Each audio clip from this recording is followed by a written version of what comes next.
Alright, I think we're live. Everything should be fine and connected and everything is good. Hey everyone within the sound of my voice. Fate Stay Night remaster is out. Go buy it right now. Do it right now. It's literally less than $30. Go get it right now. Right now.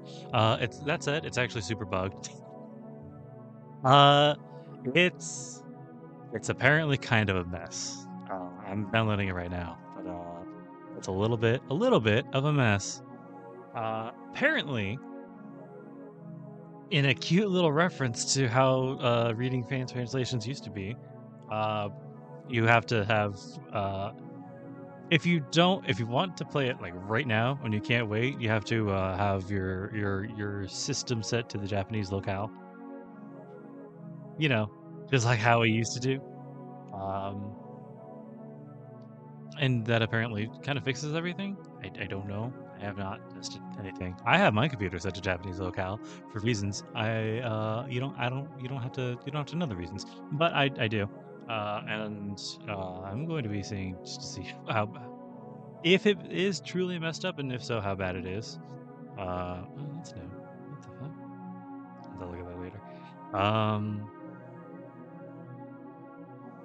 But if you absolutely need to, there's guides to set your computer to Japanese locale. It literally takes less than 10 minutes, like less than 5 minutes even, if you know what you're looking for. But if not, and you still really want to play Fates Tonight, cool, good for you. You're probably gonna have to wait for a little bit. It's just how it's gonna be. If you guys want to know what everybody's seeing, go to Twitter for a little bit. You'll see something. But the general gist is that it keeps the names of the files are in Japanese. So when it calls for a character sprite or like a voice sound clip, like a vocal clip, if you're not set to the Japanese locale, it doesn't know what the fuck you're talking about, and so it'll just pull up a random one, which led to all sorts of shenaniganry.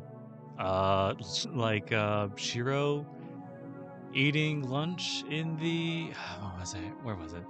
He was eating lunch in the student council room with Archer, who was sounding like Sakura. It was interesting. But that's not what we're here for right now. Take 5 minutes. Go buy Fate Stay Night. Let it sit there for a bit until people say it's cool to come out. Apparently got 30 achievements. I don't know how you can do achievements like this in this game, but I don't know. I'll find out. I'm gonna be playing it on my own just to fully enjoy, get the reread in. It's gonna be nice. But again, that is not what we are here for. We are here for Ataraxia. Now, don't remember what happened last time. We were making our way across a bridge, and Archer fucking shot us. Restarting the week, I guess. I guess this is how we're playing this one. So we're just going to oh.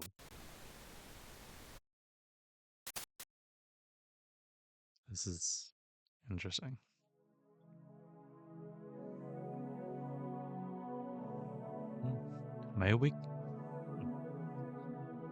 My awakenings always begin with anguish. I fall from a sunless abyss, sunlit ground. I go from darkness to light. There isn't much difference than being born through a birth canal. A spark of life somehow ignites in my dying body, rekindling consciousness in this world once again.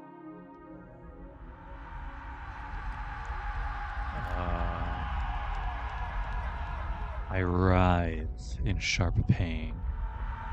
The moment I'm reborn, the blood circulation, bone joints, nervous system, internal organs, everything I need to live generates pain.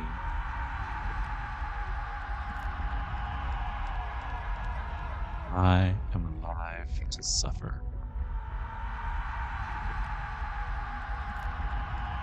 My already fried brain searches for normality within its damaged state, able to start functioning only through pain.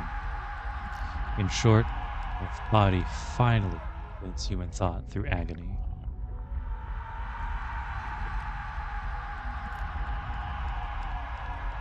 It feels as if it had been multiplied into 100 people, all of whom are being mixed on Illya. Whatever clear identity I had is gone, and the countless indistinguishable beings I have become melt together.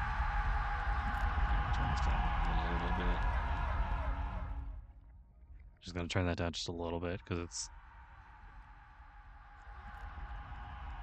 that's still probably gonna be loud, but I also want to be heard over it. To be resurrected from nothingness demands that much of a price. That chaos, that feeling that I have ceased to be anything, absorbs and assimilates even my agony. My ego is gone. Why be reborn? Why do I have to go through with this? Even those questions become things of the past. I have attained the state of no self. It is a pure paradise with neither happiness nor sorrow, one that will never bear fruit. But just one thing alone is painful. Tears come down my cheeks. In the depths of this perfected land, why am I? Why am I still connected to something so beautiful?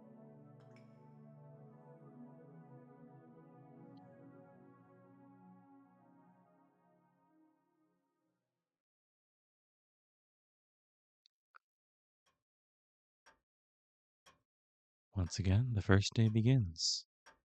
The woman had parted ways, and my lovely master, Lady Bazett, lies sleeping on the sofa. Or so it appears. She's dead, actually. The reason's obvious. She had her heart pierced by the servant saber right in front of the church. She'll start breathing again eventually. There's no need to bother waking her up or fraying her. All I have to do is guard this place as her servant.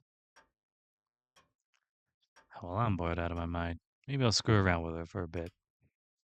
Honest to my own desires, while never heeding the desires of others. That's me.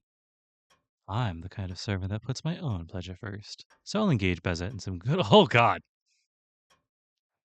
The usual me would start eating her midway through the deed without thinking. The room would be a mess before I realized it. It's got some kind of servant now. Of course, I'd only do that if she wasn't my master. If she were to wake up while I'm. She'll be a pain in the ass to deal with later. I'm used to getting hated and killed, but getting cried at? That is the loss. Since I have nothing else to do, I start to kill time in a simple way. Click, click, click.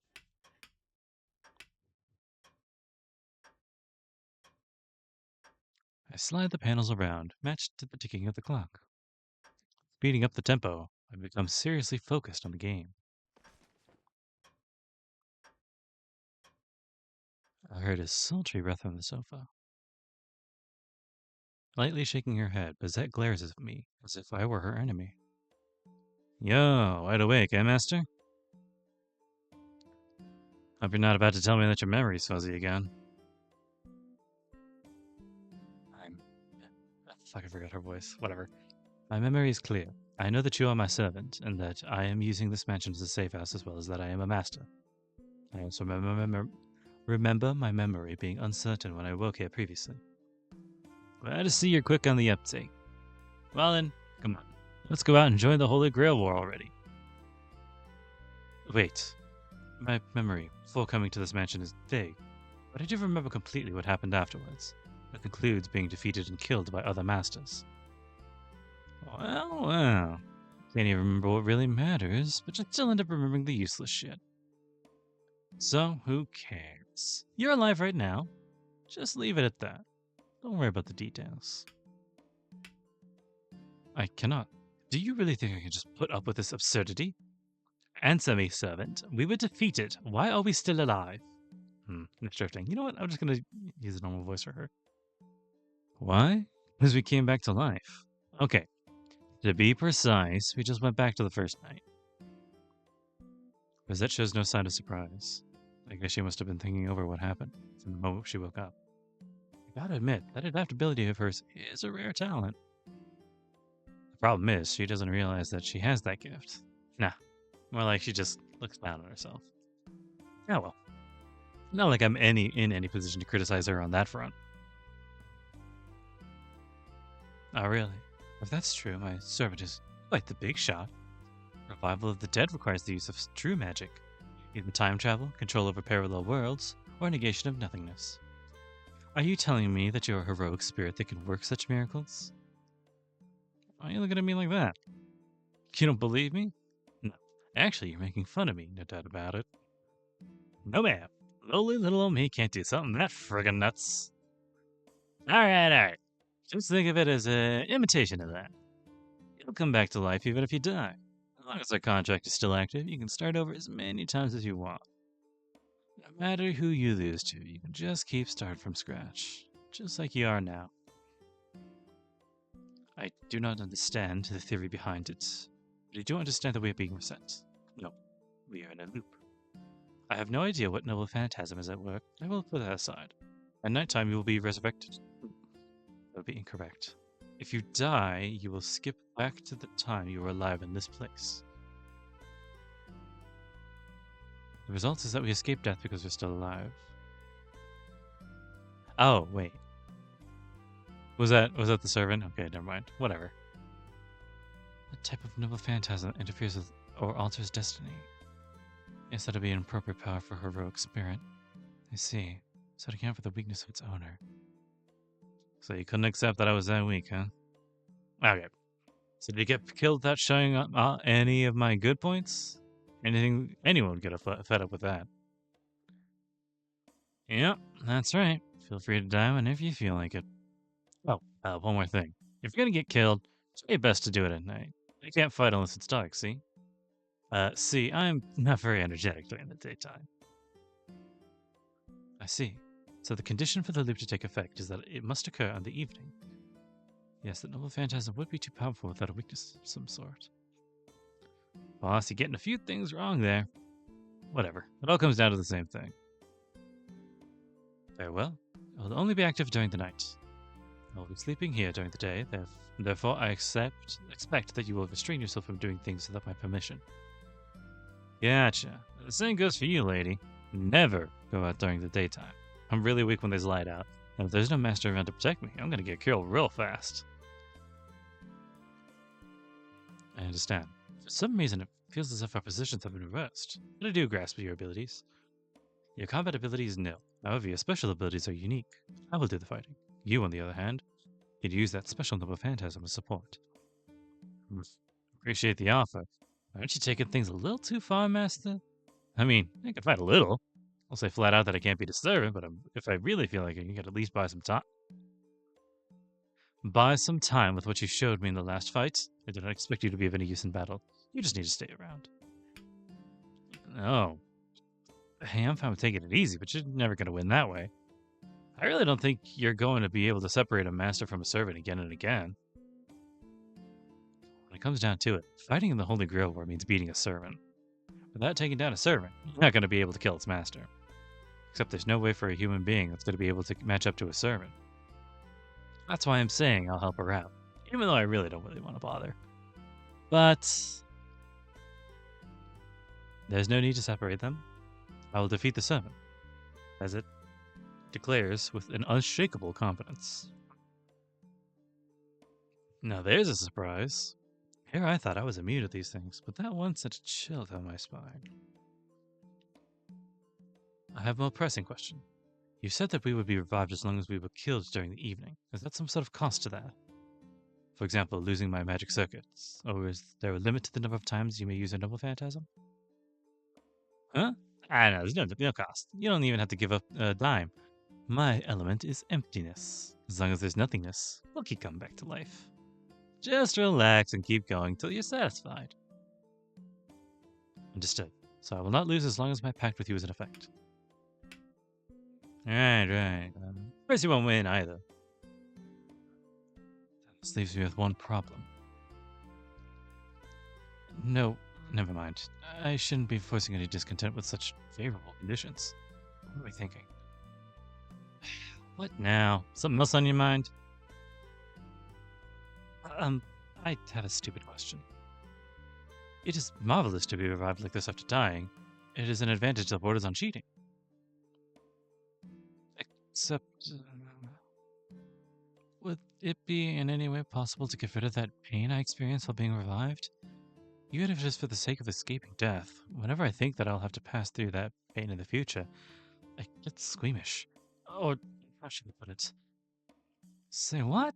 Lady, you're not scared shitless whenever you get revived, are you? I'm definitely not. It feels uncomfortable and eerie is all. I don't know whether that place is what people call hell or not. What I do know is that it was seriously repulsive. Oh shit, I should put the sound back up. Now that we don't have the souls of the damned screaming in my ears, I can put that back on. By the nature of the dead are mindless. Those who are deceased normally would not feel any discomfort at all. One possessing a mind, that is the foulest pit imaginable. Ah. Is that so? That's weird. Don't feel anything special, though. It's like before I realized it, I'm here. This is just the difference between humans and servants, you know? You're gonna have to put up with that much. Come on. No, you'd be dead.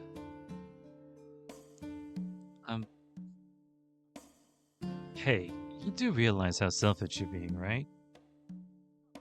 I know that. I was only saying. If this is the price of resurrection, then I will withstand that level of torture. Right. You're gonna get there a lot from now on. So you'd better get used to being on the receiving end while you still have the time. Do you think I will let myself be killed countless times? The next one will be to be killed will be Servant Saber. I will definitely strike her through the chest, just like she did to me. That's my master. Alright, so let's go continue the good fight while you're still ablaze with enthusiasm. I stopped talking and aimed for the door. Honestly, I don't give a shit about the Holy Grail War, but I'm also a sore loser. I'm gonna find and kill my enemies now. Right now. Kill those bastards that hurt me. Kill those bastards that didn't do anything to stop them. Kill everything. I'll murder every single living human I see. I'm not gonna be able to keep my insanity. What? If I don't know, I'll be able to keep myself from going insane. What is it? Are you not going, master? I swallowed down my heart as it threatened to escape my chest and turned back towards Bazett. Maybe my thirst for blood just now reminded her of something. Bazett's looking at me the same way as when she accused me of killing people in that bloody house. So it is true. I'm careless. How could I forget to ask the most important question? If it's not who are you? Don't even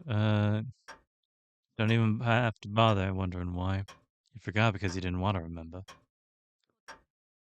Answer me. Just what servant are you? My question filled with hostility. To that I finally answer, grinning like a little girl waiting for her sweetheart. I am Avenger, the servant of vengeance. A class that shouldn't exist, its name proclaimed with hatred and joy. Avenger. She's attacking in an extremely fast combination. A right straight that actually made me feel sorry for the enemy. Mercilessly crushed the monster's skull. Hard to believe it came from a human being. Probably out of revenge for having had 10 of their pals killed already, more prey come leaping at her. A moment right after she punches with her right fist, cursed claws take the opportunity to strike at her seemingly immovable position.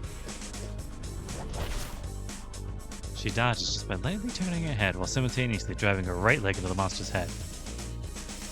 Sharp and heavy. The head is blown off like a ripe tomato. Not even bothering to visually confirm that, Bazett turns around to face the newcomers arriving from behind, once again intercepting them with lethal timing. It's almost as if she were a spinning top fitted with a blade. Responding in every direction, clearing the attackers away. deadly dance that shows no mercy for its target. Well, damn, I'm not even needed at all. I was doing pretty well on my own, even while watching her in fascination. Oh, slicing up those guys, Bazett pulverized around 3.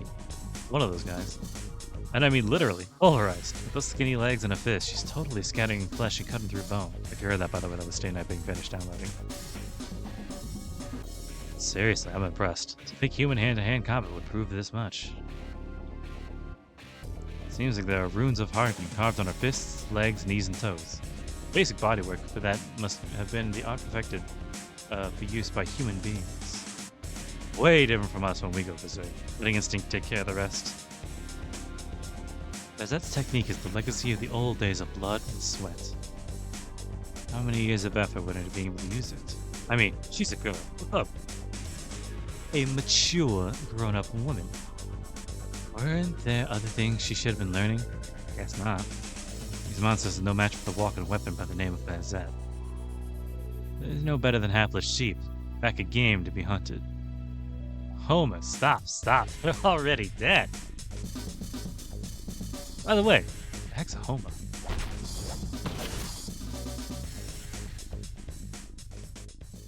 I love the Grail loading servants with information they're not even 100% certain of.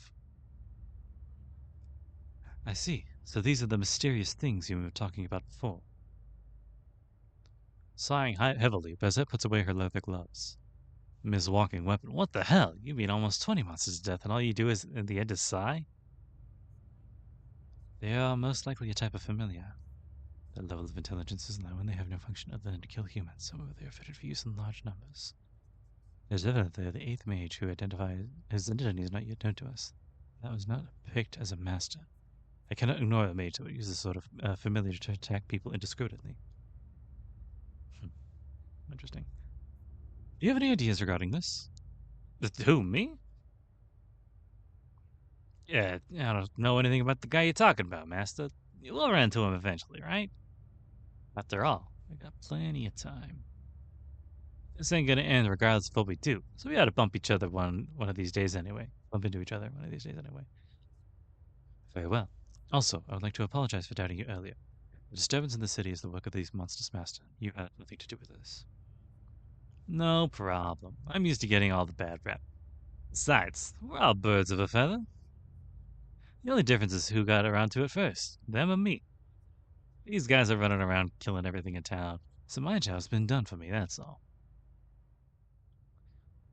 I like being able to take it easy, but you know, job's a job. Really can't let other people take it away from me. My whole meaning of life is on the line here. If I go unemployed, I can't live. Hand in your resignation, then. I do not know which heroic spirit you are, but as long as you are my servant, I will not let you drag bystanders into this war. Look, lady, I haven't killed anybody today. I just watched them fall drooling, you know? Oh wait, I haven't killed anybody today, have I? Like that guy with the food cart before. I just watched them all fall drooling, you know? And I really wanted to munch on some udon and meat too. But I'm an obedient little puppy, doing what my owner says. Come on, pat me on the head. Do it. Is this what you normally should be doing? This is what you normally should be doing. Why should I praise you for that? Miona's being mean. Oop, shit. OBS disconnected. Really? Shit, is the Wi-Fi going again? No, it shouldn't. Whatever. OBS is gone. It's just you and I, VOD watchers. Well, would be everybody, basically. One of these days you'll only have yourself to blame when I move on to the rebellious stage. More importantly, I want you to clarify something. I know what your noble phantasm is, but I have yet to hear your true name. I know I may be late in asking this, but what hero are you? Told you that in the beginning, didn't I? I think it's your own fault for not remembering. But, still fuzzy, huh? That is... yes, that is true. There's no point in hiding it any longer. Avenger, I do not remember forming a contract with you. I had assumed that it would recover given time, but circumstances proved to be more difficult than I had imagined. I cannot wait forever for my memory to come back. Alright, so you want me to give you the lowdown again, right away? But look, the stuff I know is what you probably figured out already. You summoned me and made a contract with me to be your servant. Before I could tell you what's going on, I was in that mansion, leashed and being bossed around by you. Now, back then I did give you my true name. Well, not that it's a big deal if anybody hears it. Not a big deal. What do you do? See, I don't even have my own name. Don't have a clue what my name was when I was alive. That's ridiculous. The fact that you are a servant makes you a heroic spirit. There's no such thing as a hero without a title. Yeah, that's why I have the title. I just don't have a name as a human being. I could tell you the title other people call me by, though. That good enough? Of course, when my contract was being formed, I should have heard your name. Thus, I must have judged that I the trust. No, I judge that you possess a power suitable for achieving victory in the Holy Grail War. So, what was this name that I have approved? Angraminyu, the name of the old tradition from the middle of nowhere. Yeah, I don't really need to hide it. First off, it wasn't that big a deal, so I just gave her a straight answer. Angraminyu. That name isn't the name of a hero. Ding ding, little one. Oh, it isn't fit to be a hero. It isn't a name you'd give a person to begin with. Yeah. Your face is just telling me all the above. I understand how my dear master feels. Not as if I live up to my namesake. Angraminyu, the name of the most powerful demon in ancient Persia. The greatest nemesis in Zoroastrianism, embracing all evil and kept fighting for 2,000 years against the god of light, guardian of the good of humanity. The god of evil, you could say. The bad part is the friggin' huge scale. Overseeing half the entire world? Give me a break. This name sucks. Honestly, something of a smaller genre, say, desks and pots would have a much better fit. The tale of Zoroastrianism revolves around the discord caused by the two gods of good and evil. It's the first religion to introduce the duality of angels and demons. Of course, I ain't never seen an angel in my life, and I'm not exactly acquaintances with any demons. I was just one villager that idolized those teachings. Apparently, just one good deed was enough for me to get treated like a hero and elevated to the heroic spirit status after death. Don't get the wrong idea. It's not like I'm the real god himself. My element probably just happened to be close enough to warrant getting the name and the pseudonym, that's all. My stats are low for heroic spirit, and as you already know, I'm a useless third-rate loser. I'm well aware of that. I'm beyond needing you to justify at the stage. And stings, master. Angraminyu. No, servant I summoned should have. Had a more different, endearing name? Was she gonna summon him? Bazett Fraga McRemits wondered to herself. Was she gonna summon Ku? Why does Kyrie have Ku then? Does summoning work that way? Endearing, huh? Well, was there some other spirit you wanted to summon? Had a strong, handsome, heroic spirit in mind? Not a bozo like me, eh? No, not at all. Not really, she has. Not really, she has quietly. Yeah, you're being really obvious. That's some other guy in your mind. Alright, so I already knew that. But who would have thought you'd be so picky about your servants, too? So our relationship was just a compromise. And I was being relatively serious about it, too. Well, it's an interesting expression you got there. So even you can make that kind of face. Well, sort of a disappointment, but it's just like I thought. So, kind of guys you type. Why are you bringing this up? We're not talking about my taste in men. I was only thinking about the difference between you and another heroic spirit. Now look, that's the same thing as talking about men. The most important thing when looking for a familiar is the user's personal tastes. So normally a female master would summon a hot stud, right? What, you wanted to summon a woman? Now that's deep stuff. I would guess that Manly Studios was for business and pleasure. I don't let personal feelings interfere with my work. I made my contract with you because it was the correct course of action. Feelings towards the other sex are irrelevant to that. However, I do admit that I have said something misleading. Yes, I did have feelings of attachment to that particular heroic spirit. Yep, keep going. Gotta admit that much, just let it all out.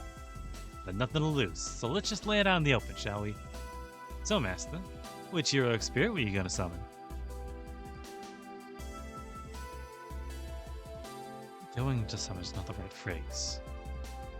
I had no guarantee that I was going to be able to summon him, and part of me did not believe he had really existed. It starts trailing off, left me going off some older memories. The emotional state of the woman standing in front of me is regressing fast, like she's berating herself. Now I get it. Can't summon a hero you don't believe in.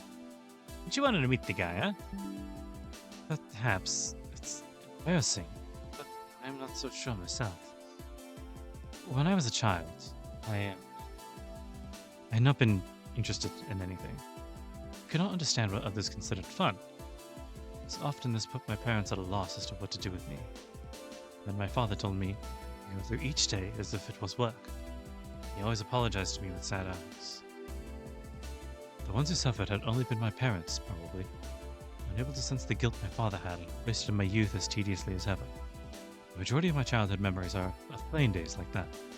But there was one thing that enthralled me. I still don't know why it alone is special. In this study, I discovered a book, found anywhere in the country. Reading those old legends always made me sad. Oh, legends, huh? So that's it. Someone she didn't believe in, but still wanted to meet. One of the many phantasms that young children dream of and forget in maturity. Tossed away in grade number, eh? Yes, it was only when I was in this fairy tale that I could become like other children my age. It was a tale of a hero, one that was vivid even to a child. But the story had an ugly ending. It wasn't a tale that should be celebrated. Yeah, they all say it was a story. Oh, yes, they say it was a story of bravery, but I always saw it as something else. Back then, I thought to myself that I wanted to save him. I wondered if it really was okay to wish to save him, even though I couldn't do anything.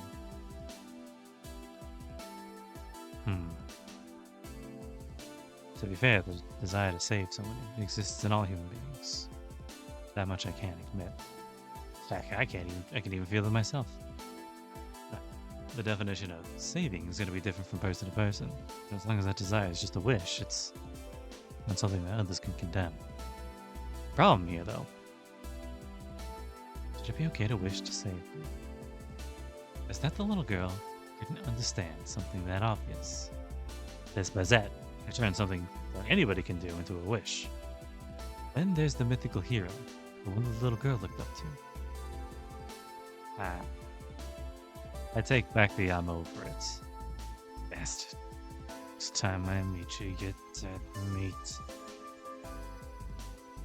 You're not selfish enough. That's your wish? That's a pretty cheap thing to use a holy grail on.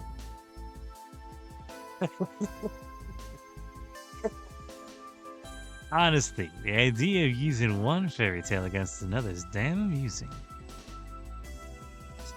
My childhood is nothing more. We were talking about which heroic spirit I would choose, yes?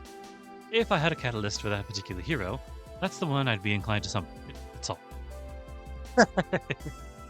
But you ended up summoning a bum like me. You got no luck with men, eh? Cackling again. Seriously, she definitely looks like she hasn't gotten any luck with men. Avenger, my current desire is to secure the Holy Grail and bring it back to the Association. I have no personal wishes to make with the Grail. Yeah, I know.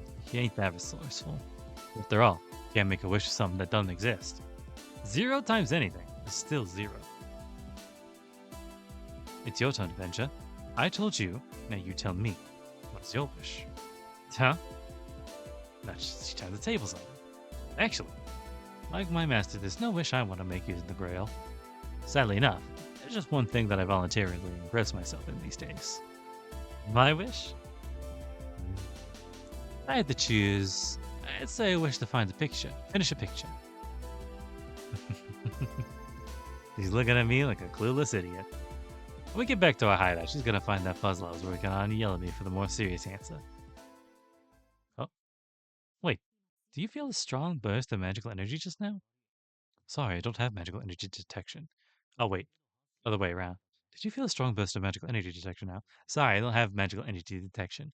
But if you want to know where it came from, I just saw it. Something flashed on the roof of that building. Bazette's quick to react. She picks a rock off the ground and throwing it over her shoulder, runs towards the center building without so much as asking me to follow. Obedient as I am, I chase after Bazett. However, it's still bugging me. What was that? What's that? Bazette's carrying some kind of tube. I thought that surely there's a weapon inside, but she didn't take it with her when the last free-for-all happened. Can't help but wonder about this funny container when it's being carried right in front of me. Hey, what's that? Bazette's looking for the back entrance to the building. From what I can tell, she's pretty tense. Come on, tell me, what is it? I'm being persistent, too. Maybe my sincerity got through to it. Bazette stops moving, it shows me the container. Length of observation, approximately 1 minute. Wow. After showing it to me, well, yeah, I get it. There's pizza inside, I bet. Oops. Just throw off. Wrinkles forming on her forehead, she reluctantly takes the lid off. Several balls plop out. Size-wise, they're about the same as track and field shots, and about the same mass, I guess. Looks like it can hold no more than 5, but right now there are only 3. I see. It all makes sense now that she's shown me what's inside. To think she was carrying this relic. I tremble in your presence, Bazett Frogra Mikorimits. By the way, what are those? The mystery had only deepened. I'm not going to dignify you with an explanation, but I'll have you know that this is not a tea set at the very least. She puts the spheres back inside and remounts the cylinder on her back. So she won't explain her trump card to someone she can't trust. I see. Moving on. You sure are a strong one. Got enough muscle in those shoulders to support that chest of yours? Somebody not using them at all. They're friggin' huge, you know? I tell her the objective truth as observed with my keen eyes. That stops dead in her tracks, turning around slowly like a rusted doll. How charming. Your wittiness is occasionally accurate and daring enough to make me want to murder you. Now this is more like it. This is how a master and servant should be. The anger she's radiating could end up with me dead if she figures I'll revive anyway. Especially since she doesn't need you for combat, bro. There's nobody on the rooftop. Only the sound of powerful wind is there to greet us. I see, but we're too late. There are certainly signs of someone being here, but it's impossible to find out where they escaped to. But it's looking down at the city from the edge of the roof. Something in mind already, I bet. As for what I'm doing, I'm wiping off the traces of blood on the floor with my feet. This is the highest place in Shinto. The moon seems a little lower than usual. Had there been a ladder or stairs, you could probably reach it. Even though most of the humans are gone, the city lights are still on. I gaze at all the life below, covered in dazzling prosperity. Not that I'm bored. It'd be no good to let myself be particularly impressed by anything, but for now, there's nothing with this scenery. Nothing wrong with this scenery. Avenger. Out of the blue, Bazett appears next to me. What's going on? Find anything interesting? I saw multiple monsters of the type we encountered. From here, it seems that we can locate the familiars in Shinto visually. Your eyes are looking quite obsessive. Instead of enjoying the city scenery, apparently she was glaring at the monsters wandering around Shinto. So what, we gonna find the familiars master by watching them all night from here? This is not realistic. Familiars appear to be expendable. If they do not return to their master, we will not discover his stronghold by observing them from here. Yeah, let's not do anything pointless. Glad no master's got some smarts. Well, going by what you're saying... don't tell me. Avenger, I want to wipe out those monsters. To do that, I need your help. I knew this was gonna happen. Shit, why'd you have to be such a goody two-shoes? This is making me want to tear you apart. Gotta admit, seems to be better than ordering me not to drag innocent bystanders, though. You fine with this, Master? I thought winning the Holy Grail was your objective. Yeah. If it was a matter of the master of these... If it was a matter of the master of these guys being in the way, I could understand. But I see the contradiction here with you wanting to wipe them out just because they're going around killing people. I mean, you decided that you were going to be a bad girl, but now you want to be a good girl? Awfully convenient. Now that I'm not trying to hide my hostility at all. It's pretty clear that we'll end up in a fight to the death soon enough the way things are going. One arm behind my back, I materialized my favorite dagger. That prediction I made about killing each other at least once is about to become a reality. 10 minutes later, I'd make a pretty good profit. My policy is to wait for the opposition to come to me before I attack. It really is a pity, but we could at least do this once. Huh? You are correct. Yes, it is true that my objective is not to save others. There's some hesitation. She wisely recognized it. However, I do not want to correct what is wrong. I do want to correct what is wrong. Now that I know, I can look the other way. I can't look the other way. She spoke like she was trying to tell herself that. Oh no, Now why's that? Is killing people's bad? Is letting them get away is bad? Or could it be that saving people is more important than the Holy Grail War? Probably all of the above. That's why Bazett's confined by these contradictions. If she thought she was right, she couldn't look so pained while trying to hold back her inner self that is contradictory for a mage. Reasons are not needed for doing what one believes in, right? Is right. No. I think that reasons must not exist. If one feels their actions to be right, the words of reason and gain should not be used as shields, is probably what she's trying to say. Ugh, that's some self-righteousness. The way you think is fucked up. Yes, I don't know what you need to tell me that. I already know. Had to get serious on me, didn't you? That's why she wants to believe it to be the right way of life. On the other hand, the current Bazett Fraga on the remits is subordinate to the reason that is the association. We found if she was tough enough to get a good balance between both, but... Well, that's a wonderful ideology, but you don't have to get attached to the idea of justice. There's nothing behind it. Keep wooing it all you want, but you ain't gonna get anything in return. Say, why don't you think about joining a power that'll give you some perk? As I said before, I'm also a member of the Mages Association. I prefer to be compensated just like anyone else. But that has nothing to do with it. I just want to live as correctly as possible. Why would someone want to live correctly? That's said when that person doesn't think he's living correctly. So he struggles to show that he's cleaning his sinful hide, if only a little bit, by taking the right actions. Honestly. Seems just like Little Miss Serious. Basically, you want to be a virtuous person. What a clumsy, miserable way of living this human has. Yes, that is probably true. But it was a risk that could be granted. I'm a person that is only appreciated for destroying. Virtue belongs to those that can be intimate with others, that are able to give to others. It is something that I will never gain. I contribute to society, to save people. That's what virtue is. All she can do is destroy. A person that is unable to fix cannot surely gain trust, is what her eyes tell me. I think you're way off base, lady. No, I cannot throw away my belongings to save the destitute, nor can I make a new organization. In the end, I am but a single cog, unable to ever get away from being an insignificant individual. A person like me should not be able to earn any great virtue. Oh, please. I got seriously angry there. Not good. I'm actually getting into a serious conversation. That alone is totally wrong. You can't buy virtue with cash. Virtue's the stuff of the soul. That's not something you earn. You develop it inside yourself, suffering all along the way.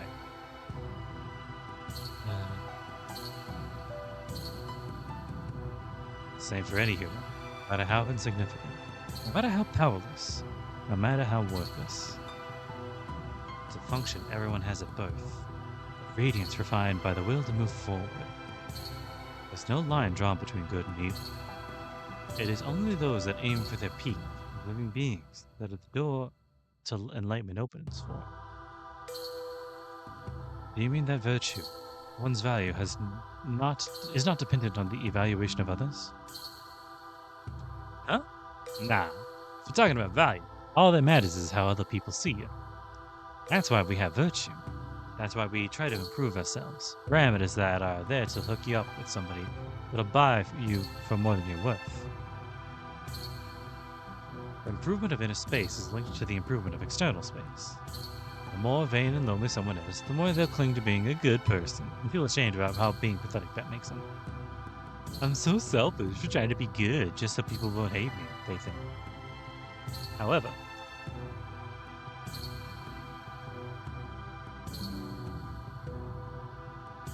what's wrong with that? It's okay to be proud of the desire to be accepted by others. Somebody who feels like they can definitely accept some other person who feels the same way.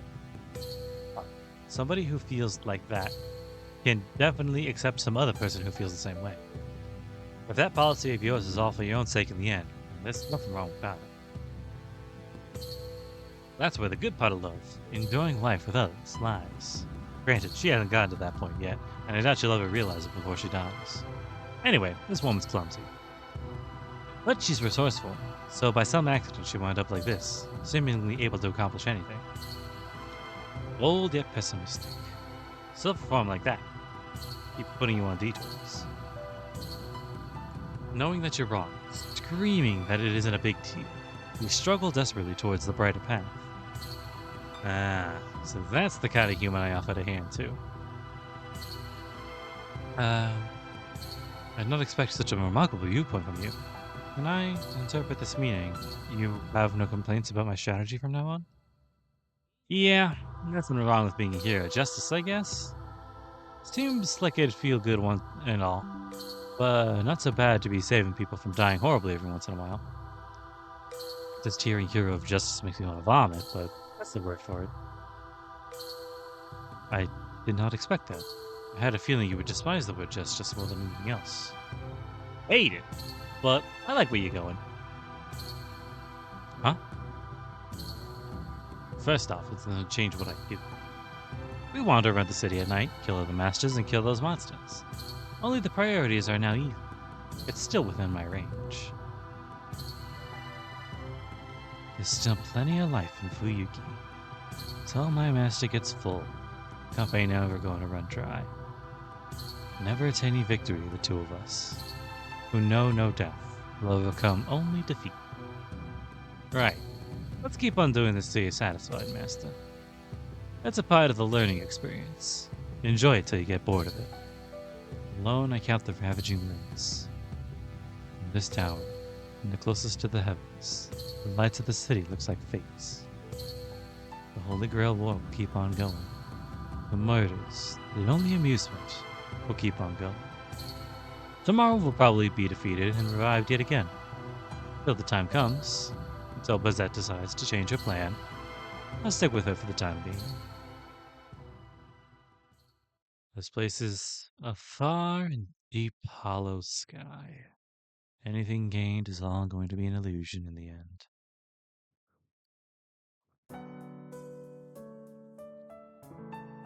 Let's keep on doing this until you're satisfied, Master. It's a part of the learning experience. Enjoy it until you get bored of it. Having said that, my servant looked elsewhere. For whatever reason, his disposition changed. He ceased talking and is now quietly gazing at the nighttime scenery. Oh, yeah, interesting. Servant Avenger. Though it is not among the 7 classes, they say sometimes exceptions occur in the Holy Grail War. Avenger must be one of those. The notion of a heroic spirit meaning vengeance is a contradiction in itself, but the title of Angromainu is an even bigger mystery. It is common among heroes to be recorded in history by the titles they gained later, and not by the names they were born with. The story that I told him is of the hero of my homeland was also one of them.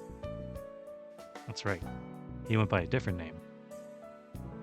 But the tone of the name Angromainu is just too ominous. I must get his real name out of him one day, for his sake. Not that horrible one, but the name he was given at birth. Below I see dark shadows wandering across the city. Even with the Kanat's ruin of Farsight, I can tell from here the general state of Shinto. Fuyuki is divided into 2 by the Mion River. To see what is going on in Miyama, which lies past the big bridge, I have no choice but to cross it myself. Those black monsters have to be hiding that. I wonder what ritual are those monsters bound by? I've never seen the type of familiar, even in the association. Seriously, they seem to be operating under orders, yet they possess no intelligence of their own. Their actual purpose is unclear. Combat ability is fairly high, like large hunting dogs or feral monkeys with amplified human form. A human without combat experience would be killed immediately with no resistance. A human with 10 years or more with involvement in martial arts could put up a fight for several seconds, provided the conditions were favorable or alternatively escape. However, there are many. In addition to that, their appearance is physiologically repulsive, with claws that stick out like blades and a bark-like rough body. If attacked by several of them, a human will not survive without firearms. Also, that scream is just too discomforting. Yeah, I've dropped a shit ton of frames. Well, look at that. Oh well. Shrill voice that the ears can't withstand. Totally different from the roar of a beast. If insects that swarm together in the shadows possessed a vocal system, even the kinds of cries they would make, no doubt. He, Avenger, doesn't seem to mind those voices. In the last fight, he dealt with those monsters as if it was simple work. But even then, his abilities are not something I would rate highly. His self-appointed title, the weakest servant, is correct. While it is correct, it would be a joke for any heroic spirit to have a hard time against this kind of small fry, wouldn't it? How is it a joke? I told you from the beginning that I was the weakest. Wait, did you read my mind? Nope, you just look like you were thinking that, so I just said it. Well, it's fun if I could. Your appearance definitely does not match what's inside, you know. He laughs rudely. This man's crudeness does not suit me at all, and he is weak. And he's all talk. Looks like I'm going to have to take the lead on the rematch with Saber. But he's not at all bad. This servant excels at not dying. He is unkillable to begin with, as he would simply revive after dying. That may have been the very reason for that composure that allowed him to completely to become extremely good at fighting defensively. In that last fight, I dealt with the being surrounded by felling enemies one by one in a matter of seconds. He, however, had completely held them off while being surrounded until I ran to support him. His fighting style will not allow him to win, but it will not cause him to lose either. That, I really don't want to admit, but that is an outstandingly good match with my combat strategy. Yet stronger wind blows past me. From the corner of my eye, I see the flowing hair of the servant standing next to me. Oh. Huh? A primeval shaman, enveloped by the winds of the wilderness. I see a vision of a simple figure, taking nature as it is, living and dying along with it. Interesting. Avenger, that was about time to get going. You figured out where the buggers are hanging out, right? They're not much, but they're still alive, so slicing up a few ought to be fun. It was only my imagination. Avenger was only looking for where the monsters are. Ah, I get it. Don't have to think that hard. You're pretty bad yourself, Master. In the end, aren't you telling me to kill my enemy I got my eyes on? Skillfully twitching his brutal knife, he hooks his lip upward as if truly having fun. As long as he can kill something living, he's happy. With a human or animal. They were originally the same beast anyway. I glare at my servant. Okay, I take it back, I won't kill people. Only kill masters and those monsters. So don't look at me like that. Damn, this is no fun. Ah, what an anal retentive master. The only big thing she's got on her is the tits. Still chattering, he disappears inside the building. He's the worst. No matter what I say, it's still the same. By the side, I leave the rooftop. Above me is the ominous moon. Below me is the depths of the city. I have disgust and trust for the servant I am fighting with.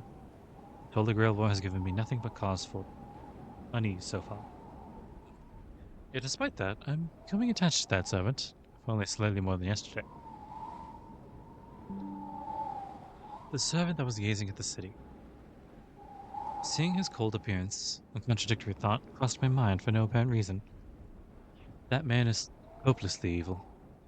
And yet, at the same time, could it be that he loves the human world just as much? I'd buy it. Next, dialogue, Mobius link. Mobius? I don't know. We'll go for one more loop, depending. Something new in the storage room with Illya. In our yard, we have a storehouse and a dojo. Maybe it's been there before even Kiritsugu, or maybe he built it himself after taking over the place. Either way, you could say his hobbies were a little eccentric. Dojo's a dojo. Storage looks like brewery or a pawn shop or something. Brewery? Pawn shop? As I turn my head towards the owner of that voice, I see Illya tilting her head with curiosity in her eyes. So a pawn shop is fund house. Yeah, I have nothing to do with that one, though. But I hear there are some high-class ones in the shopping district back alleys. I know, like the ones Miss Tosaka frequents. So the lady at the fish market tells me. What? This is going around to pawn shops? Could it be that she actually has to pinch every penny and pawn off her precious heirlooms just to sustain her daily... Oh no, it's not like that, Shiro. It's probably going after jewelry. They may be out of fashion, but old gems that have been released by their former owners may as well have their own practical magical uses. Like a curse ritual at 2 a.m. and stuff? Ushi no toku mairi? I'll leave it up to your imagination. Oh, and, so wouldn't something belonging to a lady that died a natural death be best for that? That's scary. But I see. I did wonder where she was stocking up on all those gems from time to time, but I never thought she'd actually use pawn shops. I have a fear that even I'll be pawned off before long. Hey, Shiro. What's a brewery? A place that brews sake and the like. An alcohol manufacturer. I see. Wine Colorai or Benurai? Benurai. They make rice alcohol in this country, right? I guess he's talking about Japanese sake. Rice alcohol. You can think of something like rice wine. Grains of rice soaked in sochu and whatnot. It's not all distilled sake. There's still stuff like sochu too. Say that. That's what cellars and storehouses are used for. Unusually impressed, Illya keeps nodding along her head. Well, she does own a castle, so maybe the Heinsburns... Hey, do you have one in your castle too? A wine cellar or a brewery? Yeah? The castle here? Or the castle far away? This or that castle? Ah, she speaks like the heiress of a true aristocrat. This castle is a vacation home, so that's just a wine killer, a wine cellar, that is. Although we never use it. So one in your country? The weather's not good for making wine over there, but we have a distillery. Oh, so you made things like your own whiskey? Eau de vie? That's right, I guess. Eau de vie. Whiskey. Weird. We have to make our own magic ingredients, and there's never enough alcohol. I see. So it's actually for more of an academic purpose, then. I guess they have to use alcohol to preserve samples. Or maybe to make chemicals or something. Your storehouse isn't really alcohol related either, is it? Yeah, I don't drink. Although I can make some, it's just a storage room. It's also your workshop, isn't it? Say, Oni-chan? Sudden change in the way of address surprises me. That smiling face, and I'll be unable to say no, so no matter how haughty the request is. Can I go inside Oni-chan's storehouse? Sure. Nothing interesting in there, though. It's okay, it's okay. I always wanted to have a peek at your workshop. Go ahead. It's a bit dusty, but... Yay! Thanks, Shiro! Seeing her so full of joy makes me happy as well. Although it isn't much, I'm glad my little workshop has pleased her. Let's not get ahead of ourselves. Wow! She jumps inside. Her gaze stops at the heaping pile of junk in front of her. Did you collect all these, Shiro? Half by me, half by Fujini, I guess. All the useless stuff is entirely Fujini's, though. Every time I look away, there's always more of it. Considering it's Saga, I'm not surprised. Nope, not at all. She dives into the mountain of junk. I'm worried about the dust getting on her clothes. But, Illya, if you're gonna go exploring, have some work gloves. It's okay. Ooh. What's this, Shiro? Yeah. Out comes a round object. That's, she cheated. What else would you need? She cheated? Kind of a stove, right? Yeah, you put some coal inside it, cover it in a metal screen, and use it for cooking. Not that I have any coal, though. She probably meant to grill some cuttlefish on it. Well, it's not broken, so we probably could use it now. And if it's fall, I'd rather have some mackerel instead of cuttlefish. Wow. There's a lot of stuff. Puts down the stove and resumes her exploration. Hot water bottle, kotatsu heater, vacuum cleaner, nozzle. Even I'm impressed by the variety. Are you gonna prepare and use all these? Not really. But I do want to reuse them as much as I can. Oh? But even then... So this is your workshop, right? She spins and looks around. Her face shows a complex expression of dissatisfaction, but at the same time, she also seems unusually impressed. Just, what is this feeling? Not at all similar, yet so close. Could it be... Illya, is there something weird here? I'm not sure, but... Did it say something happened here? Like some sort of grand magic in the past? No. I did practice strengthening, but I haven't used anything big. Although... Yeah, this is where Saber came out, isn't it? Ah, so it's Saber's summoning spot. I see. That certainly looks suitable for Saber. I wonder if the summoning circle had been engraved before the storehouse was built, or if he just chose a spot away from public view. Well, only the previous summoner would ever know. Huh? Illya almost sighs as she mutters all that in a low voice. Well, who cares about the past? As for the grand, I'd give it about a 10. It's fun in a way, but you must take care of your own work food. Or it'll become it'll really become a palace you just shove stuff into. I'm ashamed to admit it, but it's kind of become a habit for me to think the storage and practice room are the same. Oh, that's just like you, Shiro. Perhaps it's time I helped you out. You mean to renovate it? Yeah, if you have to move a lot of stuff, but you can't make it into something like my room in no time at all. But you can make it into something like my room in no time at all, okay. So she says, full of confidence. Well, like her room? You mean Illya's room? We'll get Stella and Liz to clean it up and change the interior. Right. About 3 days should do it. Wait, if you really make it look like your castle, I'll never be able to concentrate here. Have a Western-style room just in the storehouse of this purely Japanese residence would be nothing more than a joke.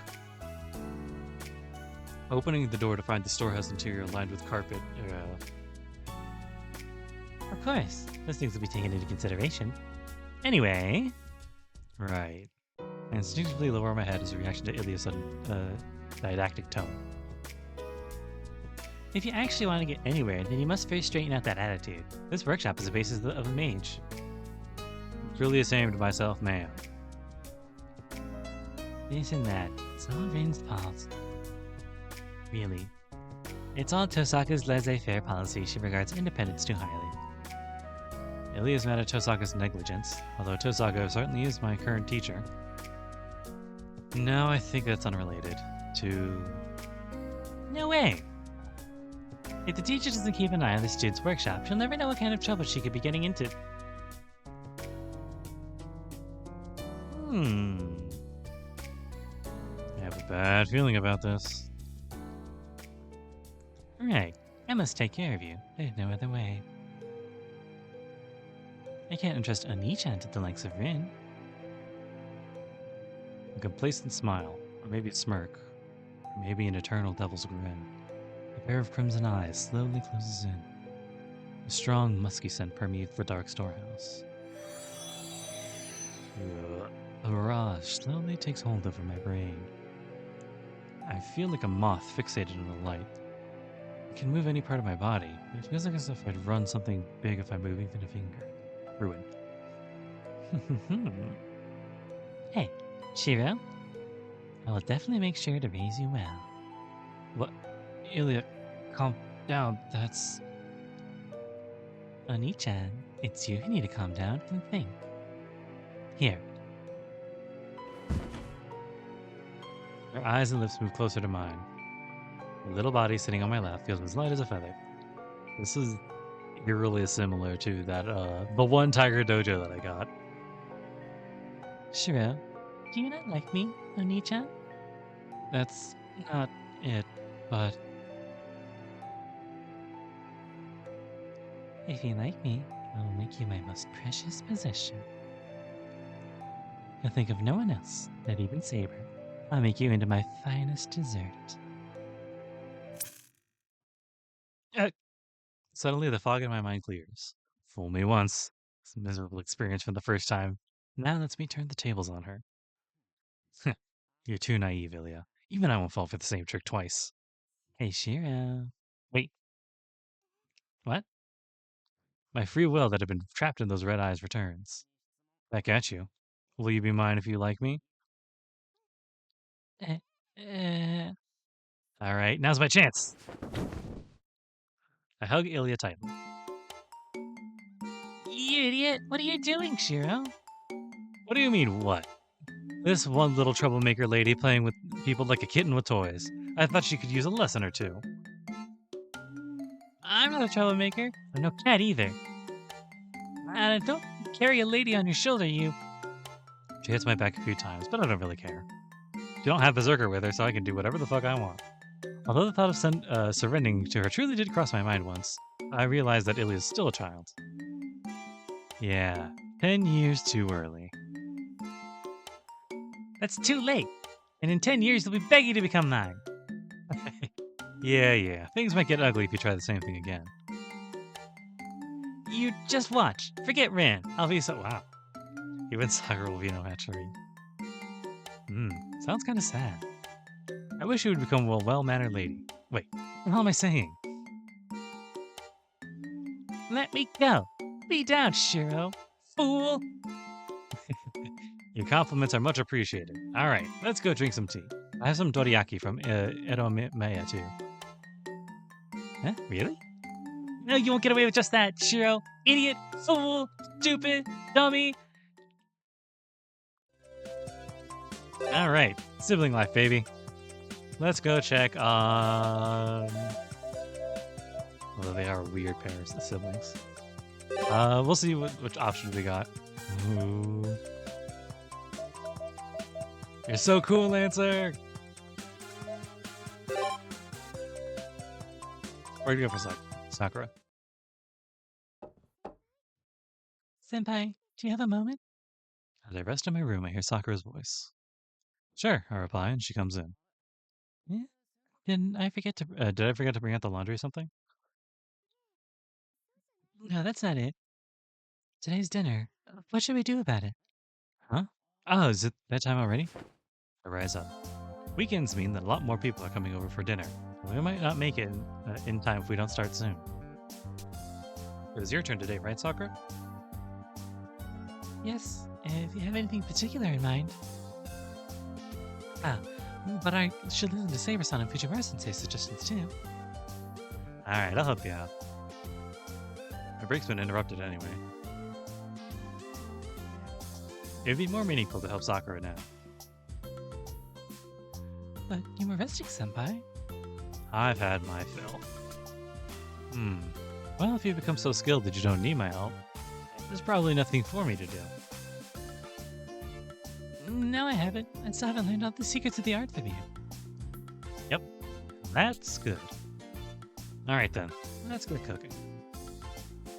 Senpai, that smile is off limits. It's nothing, okay? Then please help me, Senpai. Oh, this box is... Sakura notices something and stops. Yeah, that's a box of fruit Fuji brought over. Oh yeah, the oranges. We have 2 boxes of persimmons. We gotta eat them all again. Did Fujiwara-sensei share some with us? How kind of her. Wow. There's so much. Is this all of it? I think she has more over at her house. apples would have gone pretty quickly if we just made pies, but persimmons. What are we gonna do with these? It might just work. I start picking them out of the box. The sizes should be about right. Sakura, let's use these ingredients as for today's meal. Let's use these as ingredients for today's meal. There we go. What do you mean? These? You want the persimmons? Yeah, it's the second best thing to apples in cooking. Could be able to make something like a salad. So let's use these for today. It'll certainly be a first. It's about time to start exploring the culinary frontiers, though. The god of cookery must have put these in our house to guide us. It does sound intriguing. Let's go count a few. First the firm ones, then the soft ones will be for dessert for tonight. Okay. Sakura uses her skirt to carry the persimmons. How should I put this? It's a really feminine thing to do. I'm actually a little envious of the persimmons now lying on her skirt. Senpai, what kind of menu are you thinking of? Menu were you thinking of? Sakura asks as she washes the rice. I did say I was going to use them, but I can only stare at them now piled on top of the cutting board. Now that I think about it, how many dishes really need persimmons? You just said it was like the second thing to apples in terms of cooking. Then shall we make some salad first? I think we have some daikon radishes. Daikon and persimmon. Some, sort of like raw fish with vegetables and vinegar. Well, it's still only a side dish. No matter how much I stare at them, no ideas come to mind. I finally give up and look inside the refrigerator for more ingredients. With a lot of ingredients, it's like solving a puzzle. This and this. Could you even really use this? Bacon? Oh. Susumiyaki? Like asparagus or potato? Foil wraps. Oh, I think I've had one of those. Those are pretty good. Although we usually call them something else. Gotta give it to her. It's pretty accurate for just a glance over the ingredients. It looks like she hasn't noticed the dumpling wrapper cheese, though. I'll be wrapping and frying them. I'm gonna cook persimmons with cheese and fry them all in gyoza wrap. And then... then the only seasoning will be salt, right? Right. Since both are somewhat sweet, adding stuff like soy sauce could easily spoil it. Interesting. I'm trying to follow the logic of the cooking here. So if it's too sweet, adding something like soy sauce. Earlier today, I had like a big a cooking powwow with my dad about like how to prepare like meats and stuff. And while we were talking, I was just thinking like, man, what are the ways that I could cook this that'd be like really good and we get nice and juicy while still like thorough. Searing was what came to mind, and slow cooking was there too, but like it really gives it as much juice as just anyway. Either way, it's still a pretty simple dish. We are yet to leave the side menu territory though. That's awesome, Senpai. I wouldn't have thought about it myself. Tonight's menu will be persimmon salad with dressing, persimmon fried dumplings, persimmon bacon wraps.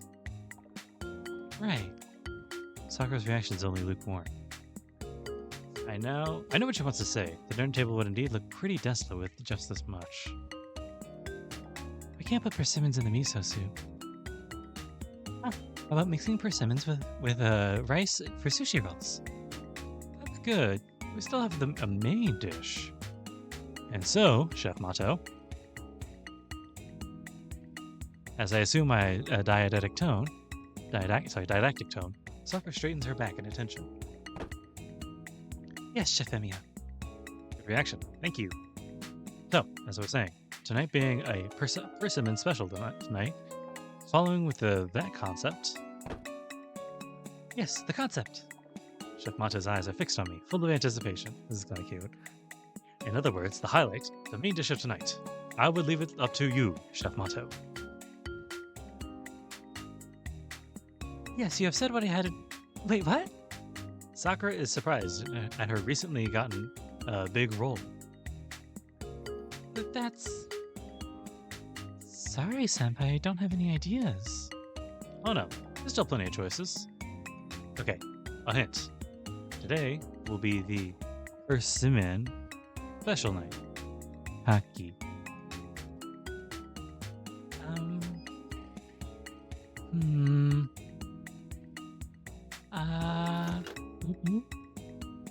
Sounds like she picked up on it. Wasting no time, she gets out a package of seafood from the refrigerator. That's right. Since it's the Persimmon special night, Haki. Really took that long for it to reconnect? 64% of frames dropped. That's insane. If you're watching this live, at this point, just don't. I'm sorry. I really want people to like see this live. For today, it's probably best. You're probably gonna get a better experience if you watch the VOD instead. That's right. Since it's the Persimmon special night. Oysters? Kaki. Is that like a different spelling? No, it's the exact same spelling, at least in English. Oysters? Right. Persimmons and oysters. It's just a pun. They are both part of the flavor of autumn. I see. That's great, Senpai. I have to say, it's a little corny, but that's what makes you my teacher. That's a complicated way of speech my student has adopted. Anyway, back to the main topic. These oysters in the fridge. Did you buy them? Yes, although I prefer the live ones with the shells intact. Sakura buying oysters. Does she have them in mind for something special, or is it just she wants oysters? Anyway, the ones you could eat fresh just by sprinkling lemon on? Yeah, not the kind of luxury we can afford. So what will you do about these? Fry them? I was thinking about gratin myself, but fried sounds good too. Alright, we're all set with both concept and variety. With the dishes planned, there shouldn't be any complaints. Even Fuji should be happy. But let's divide this up. Salad and gratin will be yours, and all frying and baking will be mine. Wouldn't this be too much for you, Senpai? You'd be taking care of the white sauce. And more would be too much for you. Dishes requiring fire are best done by one person. I see. We skillfully divide up the workload. Preparing food for this many people, we have to plan the oven schedule, and even with 2 cooks, it's quite a lot of work. Let's get started, Senpai. Let's first skin the persimmons. There are seeds, so you have to cut it in the right way. Okay, I'll do my best. That was cute. Oh, what a nice scene. This is exactly what I was hoping for. Dinner's already over, no major events, so we return to the room, let's go to bed, what should we do in the meantime? Let's hang around the Emiya residence. Oh hey! Ryder's room. We do need to talk to Ryder. If Saber had her own special thing for her like reply, let's go talk to Ryder. Get her reply. About the Holy Grail War, yep. I'm at the door to Ryder's room.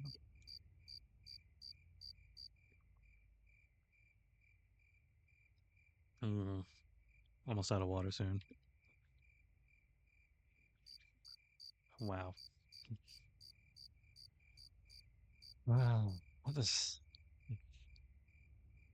I don't like this, but I have to ask Ryder what she thinks. I couldn't ask in the morning since the opportunity didn't present itself. It'd be a little easier to get a serious face-to-face conversation following this hour. Hey Ryder, there's something I want to ask. I speak out as I slide the door open. We'll chat for a bit, then depending on how it goes, I'll try asking about her real intentions. I see. To be honest, anything is fine with me as long as no harm comes to Sakura. Even if that means the Holy Grail War takes on its full course and destroys the whole town in the process. So, not having Sakura around turned out to be a plus. She speaks her mind calmly with no reservations. On second thought, that's definitely a minus. The intensity of her reply sends shivers down my spine. I see. So there's no way Sakura would ever want to fight, but if she did, then you're saying you'd be prepared to go into battle, right? If Sakura wants to win, that's how it'll be. I would do everything I could to win the Holy Grail War. Just as the school was dyed blood red, I am prepared to make an even bigger blood for it than would put Castor to shame. You just stand in the way, no exception would be made for you either, Chiro. This is the lady who had a scrapped additional route and stay night. It's technically 4 if you want to count the one that made MASH. It was Taiga's, I think. Writers and Illya's rants. All had routes planned. They were all scrapped. And then one where MASH came from, she would be a rogue servant from someone who died. It doesn't matter right now. This is problematic. Although it's a really big if, by a stroke of really bad luck, Sakura decides to make such a decision, you can't really tell Ryder that I won't go against her, painful as it is. If Sakura were to lose her way, then I have no choice but to resist. Ryder knows this full well, so she didn't ask me to ally with Sakura. Alright, theories aside. Sure is a surprise that you are of as much more of a passive character than this. Oh, sorry, I thought of you as a much more passive character than this. I didn't expect to hear that you would sacrifice the whole town's population. The image of Ryder that I got over the last 6 months is that of a woman who has many interests, but simply doesn't act on most of them. Been there. Yes, I believe your analysis is correct. I'm not used to acting on my own after all. But if a chance were to arrive, it would be a different story. If I have to fight, then I'll fight with all I have. When it is time to kill, I will kill. No mercy, no pity. So that the opponent cannot rise a second time.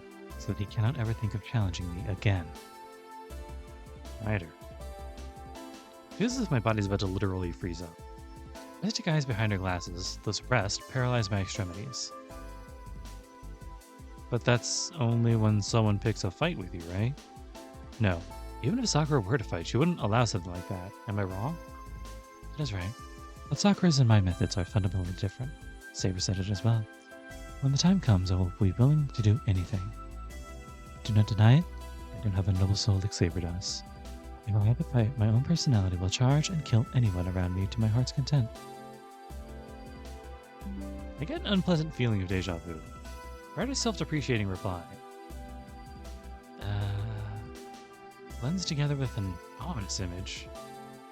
No. That won't happen, Ryder. Haven't we been living together for half a year under the same roof? Whether you like it or not, I have an idea of what kind of person you are. Like hell, I wouldn't let you stay here the same as them. It's because of my dizziness. Like an idiot, I let my feelings flare up in a way that's very unlike me. Shiro, this is a good chance. I will give you a piece of advice. I am a monster. The tales you have heard. I am an evil being that is feared by humans. These hands have been tainted by blood. I have been challenged by many brave warriors, yet I have devoured every single one of them. Although I may have the form of a human as you see me now, no one can deny that fundamental truth. I know the myth of Medusa, but those were all intruders in the first place. You were always on the side receiving the attacks. That's more or less true.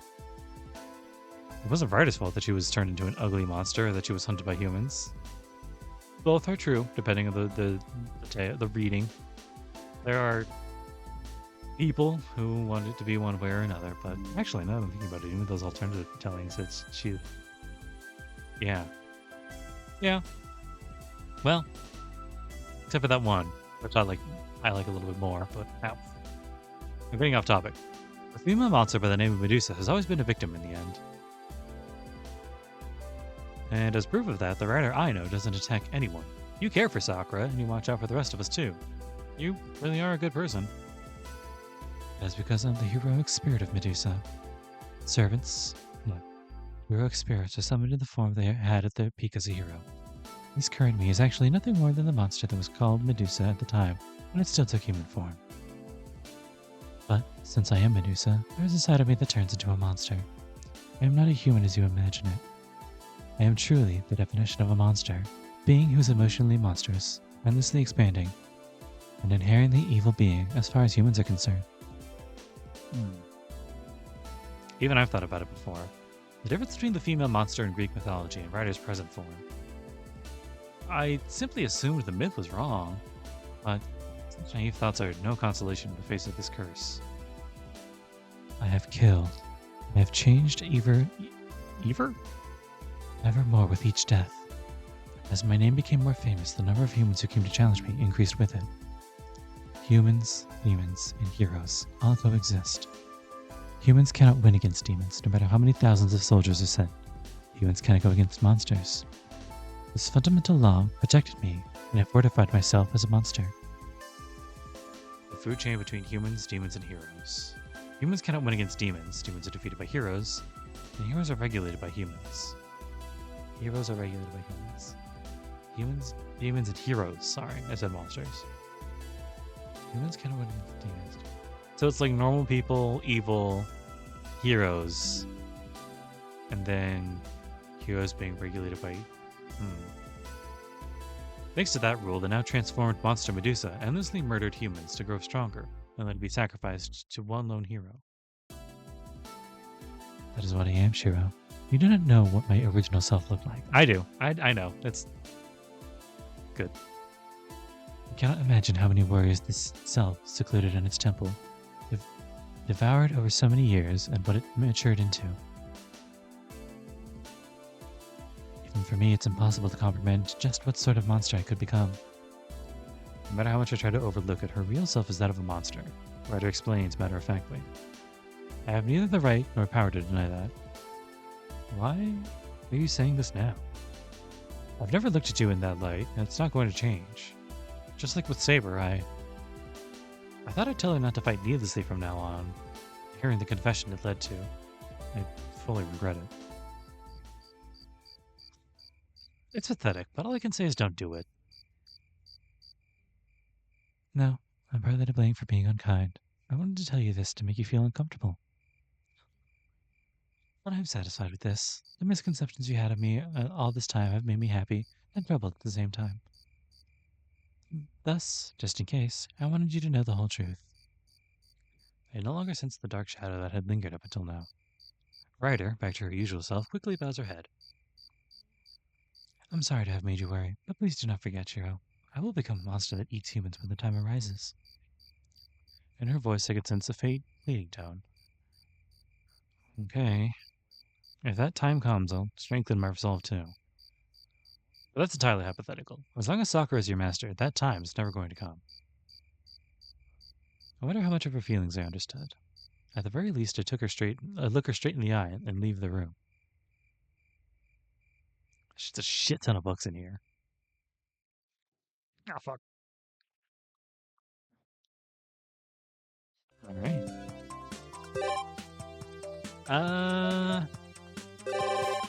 Ooh, shit. New people. The Tosaka residence, the big bridge. You know what? I have a feeling you know who this is going to be. I'm probably wrong.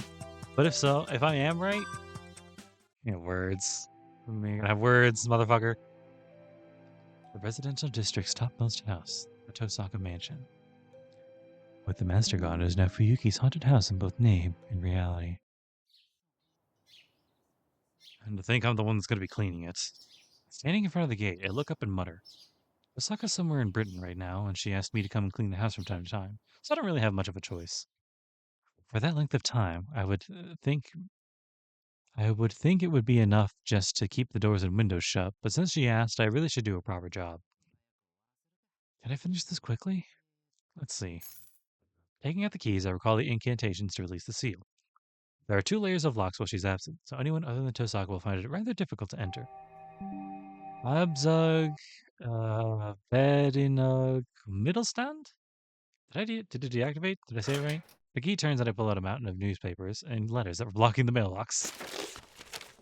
Wow, a lot of courier and regular delivery notices, too. She really should have forwarded all this to my house. If I can't get in, it'll be really funny. Not for me, though. If I tell Tosaka I wasn't able to do any cleaning because I couldn't get the key to work, who knows what kind of scolding I'd get. Ah, it did open. Coming in.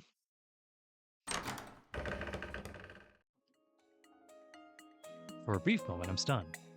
A room lined with soft carpet floors full of expensive, antique-looking furniture. Wow. Where should I even start? Being used to a purely Japanese-style environment, I'm at wit's end. That really expensive-looking no-view light stand over there looks fragile enough to break it if you touch it wrong. There are tons more things like that everywhere. Now, Sakura would be used to cleaning Western-style houses. I regret kind of not bringing her along. With Ryder, it'd be even more efficient. Clearly I need help here. For now, let's just air out and wipe off the dust. I gave the room a once-over and opened the shutters and the windows. It is kind of dusty. Now then, I guess the cleaning supplies are down below. Probably in the storage room under the stairs. Which reminds me, Tosaka did tell me something really mean. She said that if I ever become her live-in apprentice, I would have to sleep in the storage room. Am I a maid or maybe some kind of boy wizard or something? Alright, let's give it a shot. Flapping the brush, I dust the room. Rather than just cleaning, this is more like going sightseeing in Tosaka's house for the year-end cleaning ceremony. Right, the basements. I look through the bunch of keys for the one to the basement. There it is. Western-style houses are also grand for having basements. Movies and novels tells me that a mansion's basement should have a wine cellar, stuff like that. I want to talk about wine cellars here. What could I do if it has a dungeon?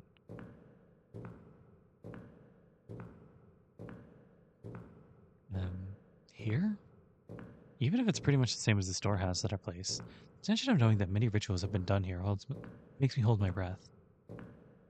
Thinking of what Tosaka must have done here stirs deep emotions. However, that's not what caught my eye. Dumbbells? Here of all places? What's athletic equipment doing here, I wonder?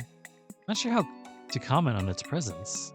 Actually, Tosaka did say that she was doing push-ups and sit-ups before going to sleep. Sooner or later, she'll bring in all sorts of equipment, and it'll just look like a gym. Okay, maybe she wouldn't go that far. The dumbbells don't suit her room, so she probably decided to put them here. However, I think I've seen something even more private than the contents of her dresser. Well, for now, let's just leave it as it is. I'll just pretend I never saw any of this. That should have gotten plenty of air by now, so I guess I'll leave early. Unflung Middlestones. Wait. Did I unlock it well? It's starting to bother me again. Can I at least tell that if I don't improve my magic, things are going to be tough in more ways than one? Sorry. I can at least tell that if I don't improve magic, they're going to be tough in more ways than one. Motherfucker, I know Archer's around here somewhere. He shot me the other day. Temple. Someone in the woods. Oh, hey, I can talk to Ryder in her room. Let's talk to Lance here. Fuck it, why not? At the harbor, there's a familiar face. Lance can be found anywhere, but in the afternoon, this is where he devotes himself to his hobby. Well, what should I ask him about? Oh. What you doing? The sky is clear. The autumn moon is covered up by the intense sunlight. The soft ocean breeze gently caresses my face. Only the screeching of seagulls breaks the peaceful silence of the docks. Without argument, this is the perfect location. Fuyuki Harbor seems like a place that would be favored by families or couples going for a walk, and yet... His jaw looks so weird in this. With the arrival of this gangster-looking guy, it's transformed into an ominous place no one dares approach. All those fucking bummed cigarettes and beer cans. And... Wow. A little bit you find out you can't get lung cancer, and suddenly you're huffing down packs a day. To be honest, it actually doesn't look weird. In fact, the harmony is downright frightening. Like a swordsman naturally becoming one with his surroundings. This has to be the skill of a pro. As a token of admiration, I get a can of coffee from the vending machine. Hey, they biting? Yeah, little by little. Pile of mackerel, 4 black porgies, and 3 filefish for now. What a mismatch. You can catch all those at the docks? The ocean, you know? Of course there's a large variety. Well, anyhow, it's a bit of a mix, but hey, it's a rare one. He sure doesn't seem to care. As I pass over the canned coffee, I sneak a peek at his fishing bucket. There are actually even more variety in the catch than Lancer said. Lots of mackerel. For some reason, they bite right after I lower the hood. Oh, he also caught an octopus not too long ago. Is that a magic fishing rod? That's right, this guy could rule the sushi world. Wait a minute. Listen carefully, there's a critical problem. Lancer, you've been fishing all day long, right? Don't you have a fishing stand? As the name suggests, a fishing stand is something like, it supports a fishing rod. It's an indispensable piece of equipment for long fishing trips. Fishing rods are fairly heavy, and in some cases even a slight vibration will cause the fish to flee. If What is to fish using a rod for half a day or more? It stands as a necessity. Sounds handy. But I don't need for one. Just looking at the rod, the line of the ocean makes me happy. Of course, I get even happier when a fish bites. As Lancer keeps grumbling, his fishing rod remains motionless. Lancer's arm strength is simply astonishing. Well, I guess in a certain line of logic, holding a fishing rod still is not much different from holding a lance, like, at the ready. Not just the strength, but his machine-like precision and stamina as well. I guess so. You probably wouldn't want to rely on any modern equipment. Did you find that rod around here somewhere? Yeah, all thanks to one generous guy. I spent all day straightening out that bent back of his, and he gave me this as a token of appreciation. For some reason, I never saw him again. Bent back of his. Lancer laughs out loud. Coach Lancer. That sounds more like extortion. Wait, is that supposed to be like Lancer Sensei? Well, it was that Matzo guy. Wait, Shinji? Man, no wonder he's always moping at the edge of the docks. So now that you got it, you're making sure it gets to put to good use, and now you spend every day absorbed in fishing. I mean, I'm definitely relieved to know that you've settled down, but is fishing really that exciting? I guess you can call it a fun exercise. I'm pretty confident in my skills. Don't mind bragging that I'm the best fisher out of all the servants. That great hero of Greece is one thing, but that bootlegger and the meager prince who can't even hold a rod, you can never enter a men's angling world. That bootlegger and that meager prince who can't even hold a rod. The great hero of Greece. Oh, he's talking about like all the dude servants. So, Pericles, Archer, and is he talking about Gil? The meager prince? I just felt a crevice opening up. I sense an imminent storm approaching this small dock.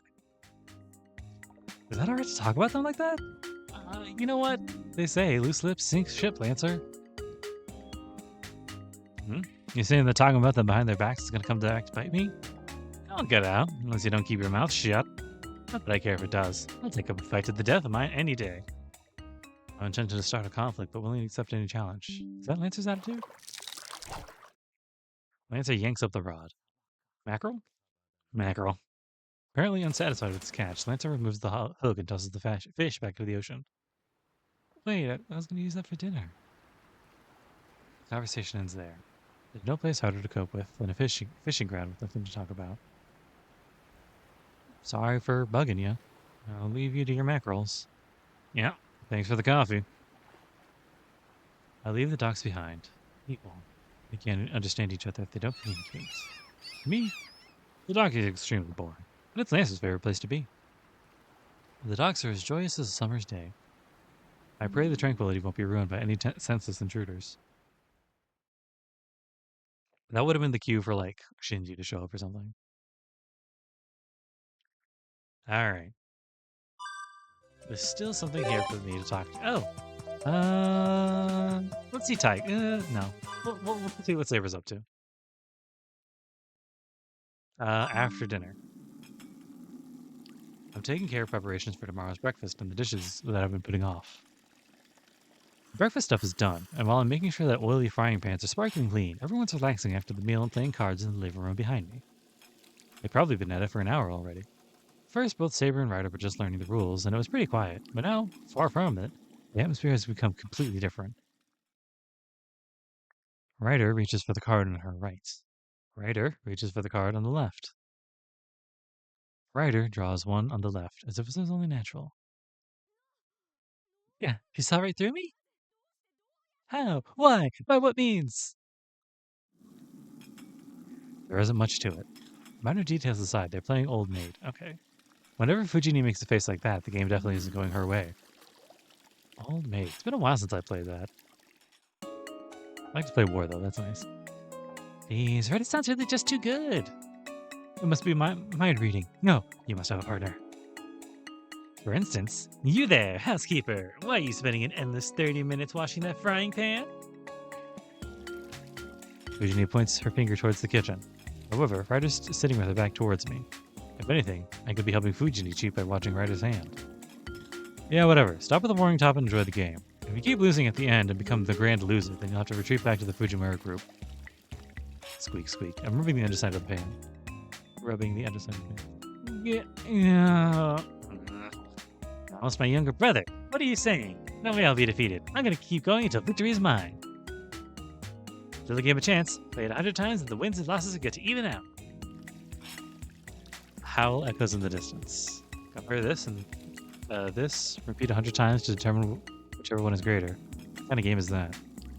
That is, in a game that balances both luck and skill, you can't judge skill with just 1 or even 10 rounds. Skill is something that'll be revealed over a long period of time, not a single match. That said, Fujini's line of thought will destroy her. Playing 100 rounds won't result in a tie, it'll just make their respective abilities painfully clear. Well, she seems to be an expert at deceiving herself with something like, let's see, I guess about 3 more times would be enough.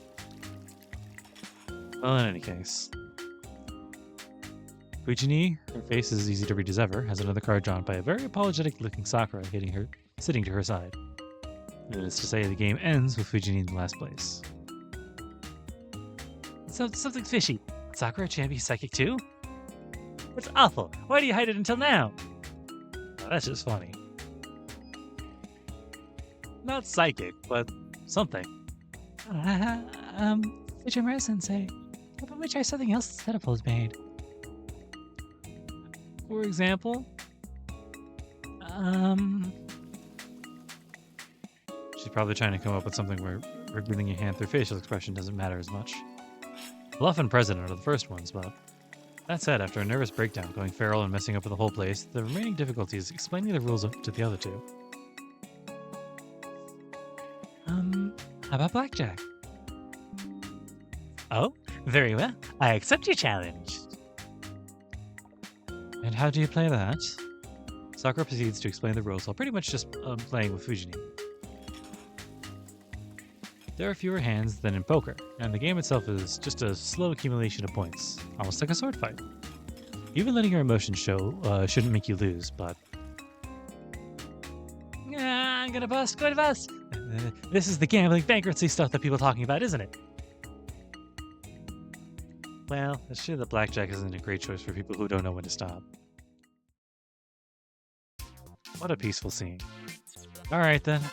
The blackjack round started with the score being reset to 0, and the result is even more prominent than with Old Maid. Ace of spades. Blackjack. That's right. Fujini, her hand full of face cards, and Ryder, making use of her own intelligence, both have managed to hold on. In the end, Saber emerged victorious. It's frighteningly addictive. Have a score higher than your opponent, and you'll definitely win the round. Crazed instinct tells you. Gradually, the rules shifted, but basically Saber ended up facing the other 3 as the dealer. However, in a fight with Saber, the Great Dragon, all 3 of them had a weakness. I guess Sakura and Ryder are 2 of a kind. They both have essentially 0 luck. They keep drawing inferior cards and never quite get enough points to be competitive. Wow, I won over 21 again. That saying, the Fujini draws too many cards and destroys herself before she gets a chance to participate. And yet, come to think of it, she's the only one to sometimes win against Saber. She's up against naturally high luck after all. And then there's her wild nature. Just like a battle between a dragon and a tiger. Interesting. Let's up the stakes then, Saber-chan. You and me, 1-on-1. Total after 10 games, the loser gives the dinner's main dish. What do you say? You sure went all that, Tiger. In other words, the person that loses will have to remain hungry. Searching for food, is that it? That's right. Yeah. I wonder if it isn't too much of a risk for Saber-chan. So, are you brave enough to accept this challenge? Certainty of an after-meal game victory has already been sealed in my heart, yet. Very well. For a challenge of this caliber, I will start playing seriously. My deepest apologies. Probably the one going on an empty stomach will be you, Tiger. Saber smiles with confidence. Huh? You mean you've been taking it easy until now? Well, if I did not, I'd have... Well, if I did not, I would have burned a lot of calories. But the thing is, no matter who wins, I will likely have to bear the damage. Whichever one will be gaining weight, and whichever losing, it is inevitable the one being starved will eventually revolt. In the end, it'll simply come down to one more main dish portion for dinner. As the household treasurer, I will not permit such an outcome. Alright, that's it for Dangerous Games. Tea's ready. It's time for a break. Tea and tea cakes in hand, I make my way through. Feeling the strength of Saber's assault, Fujini reluctantly steps down. Thankfully, Saber promptly withdrew as well. So did Saber dominate the game after all? Yes, obliterated without a trace of competition. We chat while sipping tea. Wait, why is everyone but Saber ignoring the tea cakes? What's wrong? Did the victor go the spoils? I don't buy that excuse, Sakura. It was Tiger who started gambling to begin with. So it wasn't just at the end. She was gambling from the start? Yes, she said it'll make a difference in the fighting spirit. That it isn't a true game if you don't wager something valuable. Fujini. At a glance to my side, she's lying with her back towards me, totally innocent. By the power of a landlord, I declare gambling illegal. It's communal property, and you aren't allowed to privatize it. However, I stop her as she leaps up in joy. In order to teach you a lesson, you're being kicked out. Oh, in order to teach you a lesson, you're being kicked out for saying stupid things. How could you say that, Shiro? Fake sis did not raise a child to be like this. I'll be quiet. Some teacher you are, coercing people into gambling. Have some regret for your actions. Shiro, you idiot. Fujini stomps her feet like a child. That's enough. If you need something in your mouth, have some tea or whatnot and leave already. To reinforce my point, I take a tea cake and put it in front of Saber. Also, I don't care about the details, but a promise is a promise. Fujini's dessert is now Saber's. And if this happens again, consider put the brakes on Fujini at that time. Right, I'll watch out from now on. I apologize, I got carried away by gambling without realizing it. You know, Saber's kind of into those cards. Saber reflects on monopolizing the supply of confectionaries. I'm glad she did regain her claim. Naive, too naive. Fujimura Raiga pampers Illya-chan like you could not imagine, Shiro. Saber-chan is also at fault. There were other people caught gambling as well. Yep, that's why I get a rice cracker. Munch munch, down goes the cracker. Mogu mogu. It's another common outrageous spectacle. What if I did establish a new fact today? In a gambling game of 100 rounds, it takes merely 10 for Saber to establish herself as a master. Neat.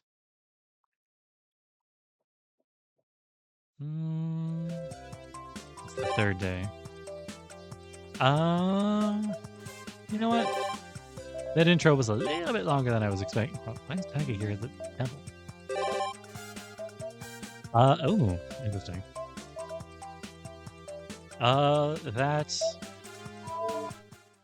That intro with Avenger and Bazett went a little bit longer than I was expecting. So we are going to call it here in the middle of the week instead of at the end of the new loop. But yeah, that'll be that for today at least. Hope you guys enjoyed. Remember, Fate Stay Night is out. Fate Stay Night Remastered is out right now. I'm going to start playing it as soon as I turn off the fucking camera. If you don't, you should also go and pick up your own copy of Fate Stay Night, either on Steam or on the. Hang on a message. What? I got so many other things. No. Oh my god. Anyway, play Fate Stay Night Remastered. Get your locale changed to Japanese locale. If you're going to be playing Japanese games anyway, you should probably do that anyway. Or wait until the patch comes where it fixes everything. Probably going to be within a week. I'm not going to say it's going to be tomorrow, but it's probably sometime within the week.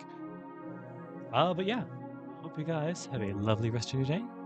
Hope you guys enjoy your very own copy of Fate Stay Night, and I hope to see you again next time. Later.